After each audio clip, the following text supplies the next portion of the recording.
The New York Times has been forced to apologise for misreporting on the Skripal poisoning in the UK back in March last year. It wrote that the CIA director, Gina Haspel, showed President Trump images of dead ducks and ill children, allegedly from the scene of the attack. And though British authorities quickly confirmed the photos were not related to the incident, the New York Times took 2 months to issue a correction. Here's Caleb Maupin.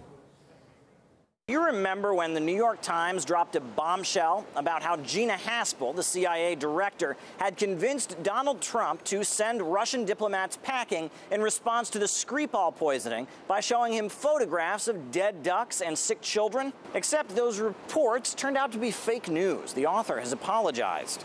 I regret the error and offer my apology. I strive to get information right the first time. That is what subscribers pay for. But when I get something wrong, I fix it.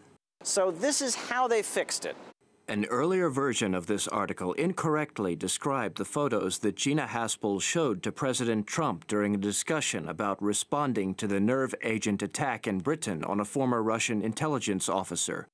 Ms. Haspel displayed pictures illustrating the consequences of nerve agent attacks, not images specific to the chemical attack in Britain. Let's break this down a little bit more. So Gina Haspel, the CIA director, shows Donald Trump images of the impact of nerve agents. Here is what the original article said.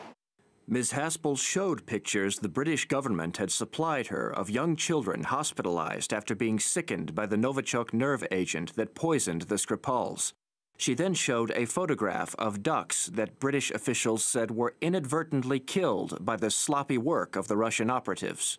So Donald Trump sees these images of sick kids and dead ducks, and he is furious with Russia. Now, back then, that made sense. After all, UK media was reporting that 3 children had gone to the hospital after receiving bread from the Skripals and feeding it to ducks. However, this story fell apart the next day. The children were fine. They were not affected in any way, and furthermore, no ducks were harmed either.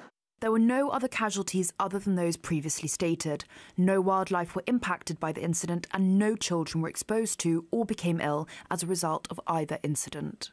So what exactly did the CIA director show to Trump? She showed Donald Trump images of horror that had nothing to do with the incident at hand. But here's another question. Why did it take so long to correct? This correction was delayed because of the time needed for research. The correction wasn't published for 2 entire months afterwards. The initial article cited people briefed on the conversation, whereas the new correction cited a person familiar with the intelligence. Time well spent. Caleb Maupin, RT, New York. Well, here's how the Russian embassy in Washington responded to the New York Times correction. It criticised the length of time it took for the mistake to be addressed and called for an end to disinformation while urging for normal relations between Russia and the United States to be restored.